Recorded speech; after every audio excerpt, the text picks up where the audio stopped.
Good afternoon, everyone. This is Nancy from Nija Inc. This is the second day here at the Towtaid Park handball court located on Church Street in Cherry Valley, Massachusetts, which is a section of Leicester, Mass. And here is Big Will. How you doing? Big Will. Just put in some extra work today for the second and hopefully final coat. I think this is what we're gonna do. So I taped up the blue, into the gray, and we protected it. And I went around and removed it. So the last thing we got to do are the lines. Hopefully this week we'll get the lines done. But if you can see, this is obviously the interior court, and that's the exterior court. The exterior court is a little tricky because you don't have a lot of space, and the squeegee that I'm using is a 36-inch. So you kind of bump into the fence, or you overlap into the interior, which is you don't want to do. So you need a protective tape down or paper or something, you know what I mean, which we had to put down. But you can't do it without having any kind of mistakes. So you just touch up what you get. That's why, like I was saying the other day, you have to save some of the extra of each paint, even if it's just a little bit, so that way you can dab it onto it. So I had to repair some spots. But again, this is a wooden court, and having a wooden court, like if you can't afford a concrete court where you're trying to advocate for handball, you can still get something up to begin the process. We did that in Southbridge, and now we have a concrete court in Southbridge. So this is a wooden one. We probably wouldn't get a concrete one anytime soon here. It's not out of the question, but we can live with this as long as we maintain it. You know what I mean? Some places you can kind of deal with a wooden court, and they'll last many years. So this is good. It's a good court. It's regulation 16 by 20 with the extra 4 feet. Usually you get the extra 3 feet, but we have 4, so the ball doesn't go to the other side, and you have space to get your ball and get in and out safely. So that's what it is. This is the lines, and same thing here. You can see that there's a fine edge. The line would actually go over both paints, both colors.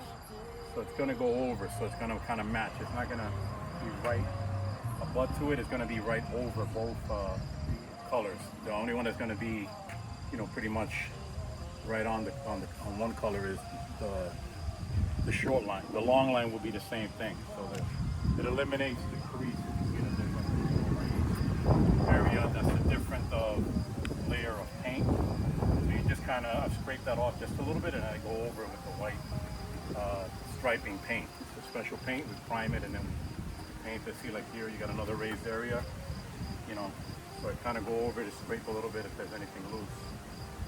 But this is good. You can see that there's not too many swirls. You're gonna see some swirls, and even like I said, when professionals do it, you're still gonna get a swirl. It's just kind of hard because that's how you put it on. You kind of swirl it on. Sometimes you gotta go straight. And I had to do a combination, but then I started going straight because I didn't have the space to kind of go back and forth. So side to side. So I went long strokes instead, and then kind of mixed it up here. But it worked out. It doesn't look bad. Like I said, you're always gonna get like an area like here that's gonna have maybe, I went over that again for an extra coat. You may have like a shade that you may notice that has been put on top of like another coat, but that'll kind of fade in. You know what I mean? It's not, if you get too picky, you're just gonna be here forever. So that'll work. You know what I mean? And when you're dealing with professionals, they can come with a crew and stuff. You're paying them thousands of dollars. You expect them to do a little bit more because they're getting paid and stuff like that. So other than that, I still try to do my best and make sure that it's up to playing standards. So again, this is Towtaid Park in Leicester, Mass, aka our section is Cherry Valley. And like I said, you don't need humongous parks to fit some of these spaces in, because if you really think about it, this is only 40 feet back by 35 wide. So you got 7.5 on each side and 6 in the back, preferably more, but when you don't have the space, you can still get it in. When you have 6 feet in the back, but you can still play. Obviously you want to be able to run 10, 15 feet behind you, but you can't do that everywhere when you're trying to get something in, and it shouldn't be a deal breaker if you only have a certain amount of space, and you really want to get a handball court in a particular town, and they can't fit it because you want, all the space around it. It's better to get something there. You know what I mean? So as long as it's not like 3 feet or something, because that becomes way too hard to use. And let's go to the back, Okay. so that people can also see that Yeah. we introduced the pickleball a few years ago. Yeah, and you can see, like, you point down, you can see how it goes on. It's pretty good, like I said, and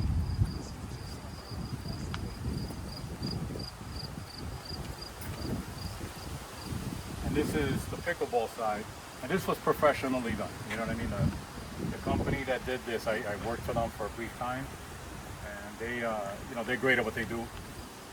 But I always try to match up to what I learned from them, and at the same time, like what they do. You know what I mean? Because I can still notice, which everybody's going to be able. You're going to notice a swirl and stuff like that.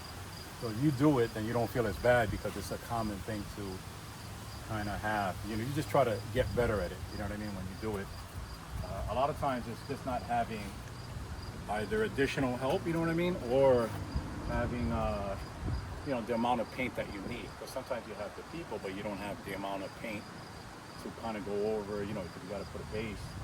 And things like this, when it's new asphalt, is, I say, easier to work with. If you have a place where you have to do a lot of crack repairs, that's where that important experience comes in, because they have to put a right way, they have to put some, some crack repair, special stuff, that those systems that they kind of put before they actually lay over the resurfacer and all of that stuff. So, if you don't have that, it's going to be short-lived if you just kind of paint over a crack, or you just kind of do a light repair. It's only going to last a year or two, or maybe even less in some places. So this particular place didn't have any cracks, so this was probably brand new. So like I said, other places that have a crack or some type of joint, that's a lot harder, to do. It's not impossible, but you have to do that process right. And even with that, when that's done right, I've seen stuff start flaking or coming apart within a few years. And like Green Hill was done in 2017, and the person did a great job, and it still only lasted, within 5 years, it started kind of opening up a little bit again. So it all depends. Again, this is two-sided court, one handball court one side, pickleball on the other side, and basketball here. So this is considered the active recreation area at Towtaid Park. And above the hill is the playground and some swings. Yeah, it's nice up there. I mean, the playground's nice. They still have some of the old equipment up there, and I think they may do away with 1 or 2 pieces, but the plan, I think, in the future is to try to get some other things up there, maybe exercise, maybe some other stuff with the walkways and things like that. But like I said, when we did the handball, knowing that we had 3 locations in Worcester, with the exception of one that's really operational, the second one is Green Hill, that's a little bit, they need some updating, here and there, and then obviously Camp Street that needs probably to be, redone, sooner than later. But we thought of having a multi-use area, you know what I mean? So we didn't want to just do a 2-sided handball court when we have 3 courts in Worcester, that we're still trying to make sure people are using them and fill that, So here we have the pickleball, which it gives people another option to use that, because not everyone's going to be drawn to play handball. Handball is a little harder than some of the other sports, although it's, like I said, it's easy to kind of start and pick it up, but it's harder for some people, so that's why I think it's important to have other options as well. So. All right, have a great afternoon, everybody. If you have any questions, please feel free to contact us. Visit our website, www.nehainc.org.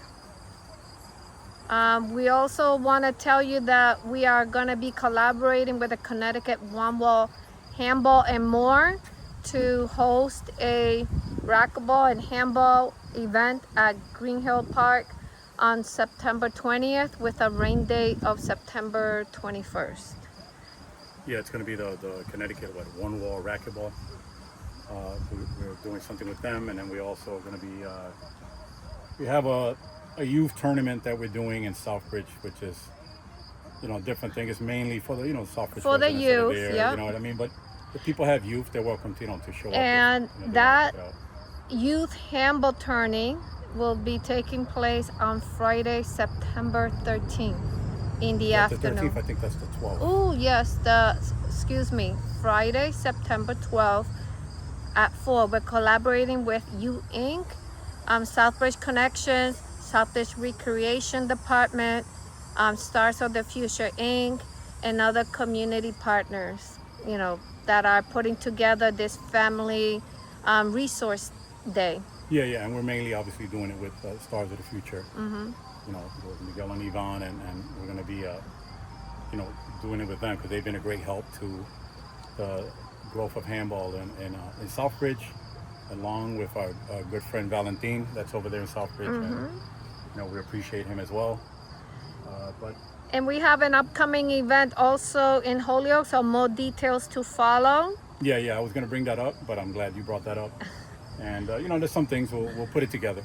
We'll put it together with Jonathan Moking, the Holyoke Parks and Recreation Director. Yeah, and then like for people that wonder, why we haven't done a Worcester tournament like this year is because there's other, which we're going to be obviously the collaboration with the racquetball and the handball.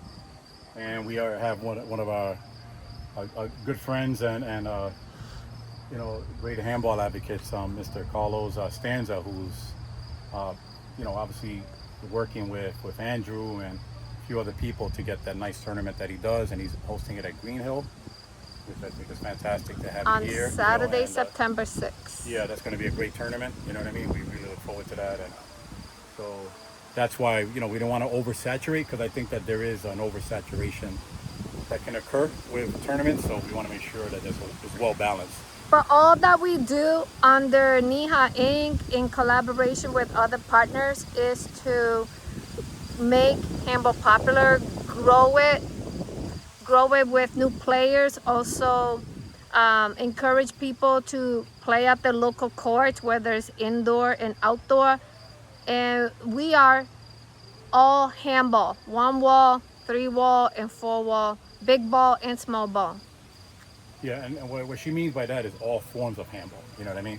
But we're not just handball, because we obviously have a collaboration with the racquetball, and we want to work with the paddleball community in the future and other sports as well. But as far as the forms of handball, big and small ball, in the future I want to even incorporate a pump ball that I make myself. It's basically a souped up ball. So I really love the way Red Bull used to run that tournament in New York. I think it was the first one they did, where they had the small ball, the regular big blue, and a pump ball. And I just love that format. So I want to get creative with something like that. It just gives different variety and different styles to the game. Just like I love when they do the 1 and the 3 wall in Connecticut. Yeah. At Charter Oak, that's a great tournament too. And we want to invite people to come to this local handball court here in Leicester as well, because it's in close proximity of Camp Street and Crompton. Yeah, we'll put some invites out. You know what I mean? This is a great place to kind of be incognito and practice your game. We're here, so it's not like you can't get games. You know what I mean? You let us know, and then we can get together and stuff. The other thing is that there's a bathroom here usually all the time. So The bathroom's gonna be available only until the first week of November or the second week. So that's longer. But the bathroom, if you coming out and play, or we'll send you an invite and you accept, which will be great, you just walk up that path and it's right there by the playground. Walking distance. It's only about half a block away or whatever. I mean, if you want to call it a block.